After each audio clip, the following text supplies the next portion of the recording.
For 3 years, I gave this company everything I had. Late nights, weekends, skipped birthdays, forgotten holidays. I was always the one to say yes when someone needed to stay back and finish a deadline. I didn't mind. I believed in paying my dues, in letting my work speak for itself. I believed that one day, someone up top would notice the hours I poured in, the fires I put out quietly, the teams I held together without ever asking for credit. So when my manager, Daniel, announced he was stepping down to relocate out of state, I allowed myself a rare moment of optimism. He had been grooming me for this, hadn't he? I'd led most of the client presentations for the past year. I was the one who onboarded new hires, documented our processes, and held everything together when Daniel was on paternity leave. Even he had once said during a casual lunch, "Honestly, you're already doing half my job anyway. If I leave, I hope you throw your hat in the ring." And I did. I wasn't flashy about it. I submitted my application, backed by stellar performance reviews and recommendations from 3 department heads. I updated my portfolio, prepared mock strategies, and even created a 6-month transition plan to show my vision. I was ready. Then Chelsea showed up. Chelsea had only been at the company for about 13 months, but she walked in like she owned the place. She was charming, effortlessly so. Always dressed like she was attending a leadership summit. She had a knack for connecting with the higher-ups, always knowing exactly what to say, what buzzwords to sprinkle into conversations. But what she didn't have was experience. She'd never handled a major account. She barely stuck around past 5 p.m. And when things got messy, a system outage, a client crisis, she was nowhere to be found. At first, I didn't consider her serious competition. I thought the leadership team would see through the surface. But slowly, things began to change. In meetings, she started parroting my ideas. Not word for word, she was smarter than that. She'd tweak a few things, add a flashy title, wrap it in a pitch deck, and suddenly it became her idea. She volunteered for presentations after I'd already done the legwork, then took the spotlight with a perfectly curated speech. At first, I brushed it off. We were all trying to shine. But the pattern became undeniable. Then came the performative friendliness. She started showing up at the same lunch spots as our VP, dropped by the director's office with coffee, just because. During one executive town hall, she asked a question that just happened to perfectly tee up the VP's favorite talking point, like she had rehearsed it. Maybe she had. Meanwhile, I kept my head down. I focused on delivering results. I figured management would notice who actually kept the department running. I had history, consistency, reliability, and a proven record of solving real problems. But when the email came out, listing the final candidates under consideration for the role, my name wasn't on it. Hers was. I stared at the screen, waiting for my name to magically appear if I refreshed the browser. I didn't speak. I didn't move. It felt like someone had reached into my chest and pulled something out without warning. A few minutes later, Chelsea strolled over to my desk. "Hey," she said, casually resting her hand on my cubicle wall. Her tone was falsely sweet. "I just saw the list. Tough break, huh?" She tilted her head and offered a sympathetic pout. "But hey, maybe next time." Then she winked. Winked. That was the moment I knew this wasn't just some friendly competition. She played me. She studied me. She stole from me and made sure I watched her do it. I didn't respond. I couldn't. My throat had locked up from the pressure of disappointment and rage swirling in silence. But inside? Inside, I was already planning. Chelsea thought she won. But what she didn't realize was that I had kept receipts. Of everything.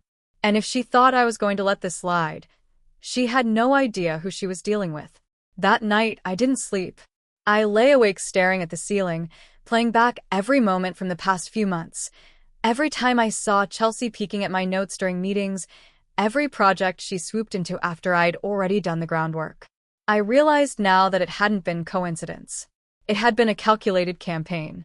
And I had let her waltz right through my defenses, too focused on doing the work to see that she was quietly collecting the credit.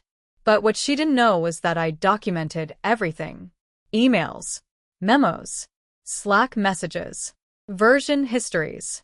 meeting recordings. For every idea she'd stolen, there was a time-stamped trail showing exactly where it came from, and it wasn't her. The next morning, I came in early. Really early. Before anyone else had arrived. I made coffee. I sat down. And I opened my private folder labeled Chelsea Conflicts. It was originally just a folder where I saved examples of duplicated work and presentation overlaps, things I thought I might need if a future disagreement ever came up. It had grown more extensive than I realized. I started categorizing the files. Color-coded them by project. Matched dates from when I sent internal suggestions to our team chat against when Chelsea suddenly pitched them to the leadership group. There were patterns. Strong ones. But evidence alone isn't always enough. So, I reached out to my closest ally in the office, Simone, one of the senior analysts. She had worked with me on several of the reports Chelsea later refined into her personal branding showcase. When I told Simone what I was compiling, her eyebrows rose. "You mean you actually saved all that?" she asked, blinking. I nodded. Simone leaned in closer. "You know, I always thought something smelled off. Especially after she tried to attach her name to that market segmentation report you built last quarter. She barely contributed to that." Exactly. I asked her if she'd be willing to verify the sequence of events if needed. She didn't hesitate. "You have my full support," Simone said. "Honestly, someone needs to say it. She's been playing this office like a chessboard."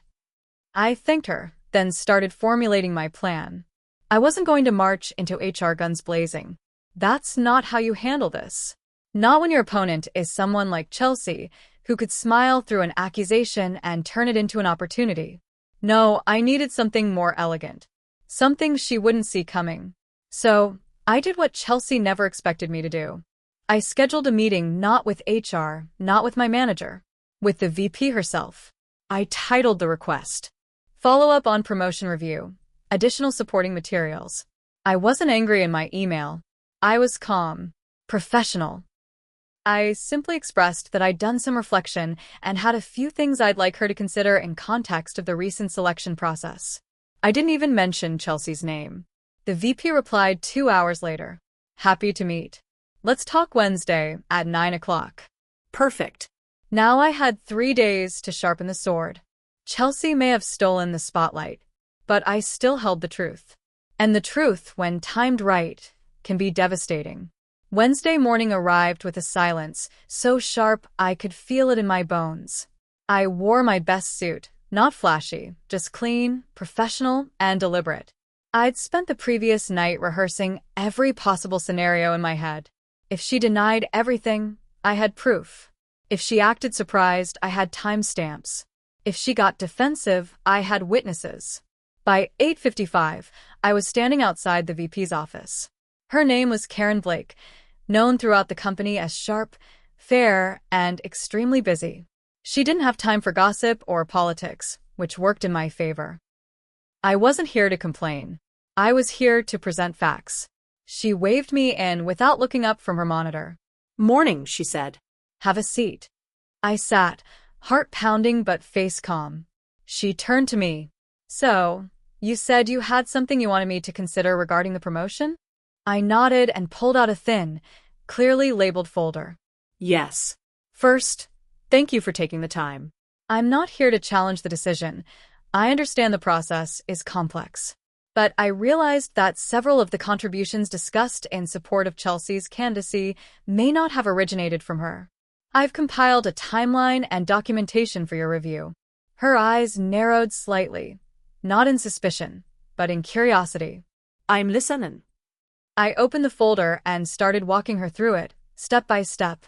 A workflow optimization plan Chelsea presented during her interview. The original draft, emailed from me to our team 3 weeks earlier. The client retention initiative she referenced. I created it with Simone, and Chelsea only joined the final review meeting. A budget reallocation strategy she claimed to spearhead. I showed her Slack message asking me how to build the pivot table for it just 2 days before the presentation. I wasn't dramatic. I didn't raise my voice. I simply laid out facts, a trail of digital breadcrumbs she couldn't ignore. To her credit, Karen didn't interrupt much. She asked clarifying questions. She checked dates. She even opened her laptop midway to verify one of the email timestamps I referenced. About 20 minutes in, she leaned back in her chair and steepled her fingers. "This is significant." "I thought so too," I said evenly. I hesitated at first because I didn't want this to seem like personal bitterness. But after seeing a pattern of misrepresentation, I felt it was important to speak up. Karen nodded slowly. "I appreciate your professionalism. And you're right.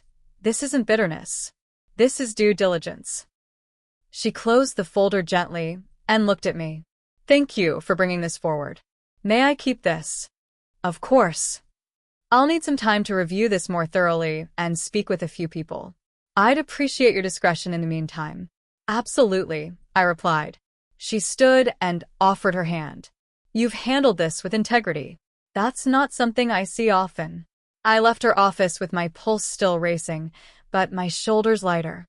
The ball was rolling now. Quietly. Behind doors I couldn't see, but I knew the seed had been planted. And Chelsea? Chelsea was still in the dark. Still walking around the office, high-fiving people, cracking jokes, calling herself VP in waiting. She had no idea the storm coming her way didn't involve yelling or confrontation. It involved facts. It involved truth. And truth has a habit of burning through carefully crafted lies, no matter how charming the person telling them. For the next 2 days, the office buzzed as usual. But I moved through it like I was watching a stage play I'd already read the ending of. Chelsea, in her pristine blazer and power heels, was riding high. She floated from desk to desk, laughing just a little too loudly, throwing around phrases like strategic vision and when I'm officially in the role. I even caught her correcting a senior associate in front of a client, as if she was already their boss. But beneath that gloss, I started to see the cracks. The first sign was subtle. During a Friday check-in, I noticed Karen Blake standing quietly at the back of our team meeting. She said nothing, took no notes, just observed. Her eyes tracked every speaker. When Chelsea gave one of her usual over-rehearsed updates, regurgitating the same bullet points from a summary email I'd sent the day before, I saw Karen's eyebrows twitch, just slightly. The second sign wasn't so subtle. Monday morning, Simone messaged me. "Just got called into Karen's office." She asked about the Q3 report, specifically who worked on what. I told her the truth. Chelsea must have felt it too, because that afternoon, for the first time since her name hit the shortlist, she looked nervous. She cornered me in the break room, all sugary sweet. "Hey," she said, drawing the word out like taffy. "So, heard you had a chat with Karen last week?" I sipped my coffee, calm. "Yeah, just a follow-up about the promotion process." She forced a smile. "Oh, totally. I mean, it's great they're doing like a full 360 review. It shows they're thorough, right?" I said nothing, just nodded. She tilted her head. "You didn't, say anything weird, did you?" And there it was, the crack in her voice. I looked her straight in the eye. I just presented the facts. Her smile faltered. She blinked twice, then mumbled something about needing to get back to her desk. That was the moment I knew. The illusion was shattering. She'd spent months weaving her image, stealing credit, manipulating narratives, but she never prepared for pushback. Especially not from someone like me. Someone she thought was too quiet, too nice, too busy doing the work to fight back. But I didn't have to fight loud. I fought smart. And it was working. That afternoon, Karen called a closed-door meeting with the selection committee. I wasn't invited, but word travels fast in an office where curiosity moves faster than email. By the end of the day, 2 members of the committee had already pulled me aside privately.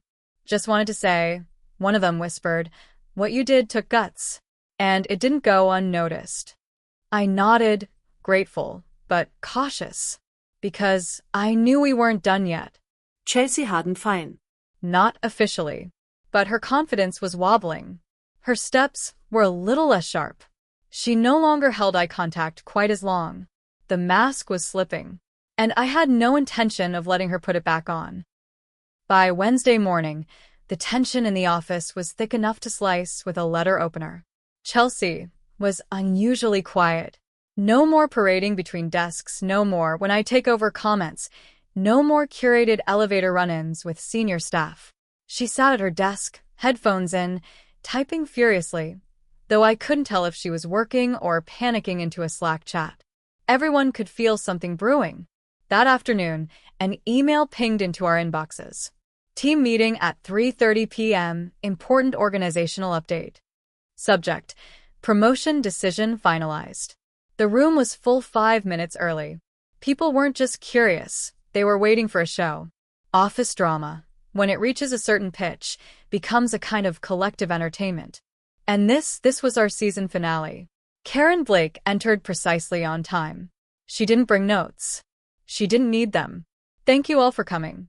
As you know, we've been in the process of selecting a new team lead to fill Daniel's position.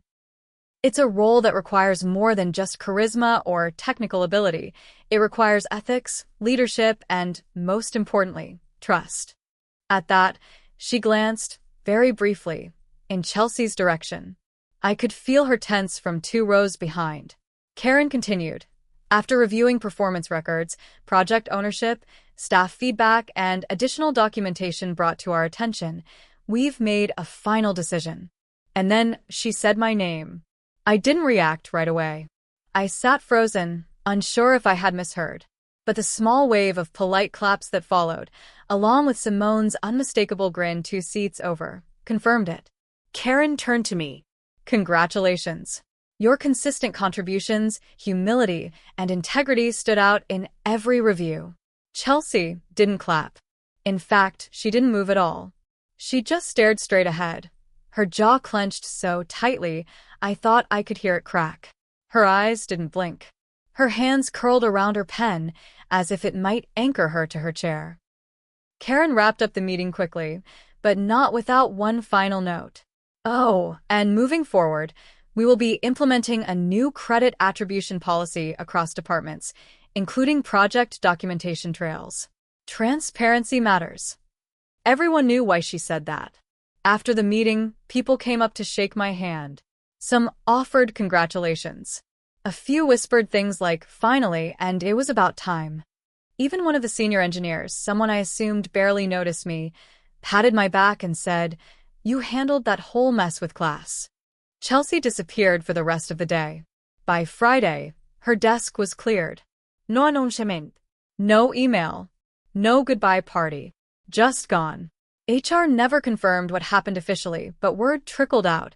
She had been asked to step down from her current role, offered a lateral transfer to a different department, with significantly less visibility. She declined. I didn't gloat. I didn't post about it. I didn't even bring it up. Because revenge hadn't been the goal. Justice had.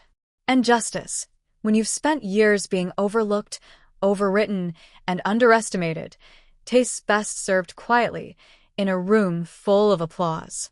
Epilogue. Weeks passed. I moved into my new office, the same one Daniel used to sit in, now with my name on the frosted glass. Simone became my deputy. We started restructuring things, not to leave a legacy but to do what we always wanted. Let the work speak for itself. I never heard from Chelsea again. But sometimes, late in the evening, when the office lights dimmed and the city lights flickered on outside my window, I'd remember her face. That moment in the break room when she asked, "You didn't say anything weird, did you?" No, Chelsea. I didn't say anything weird. I said the truth. And that, in the end, was more powerful than any trick you ever played.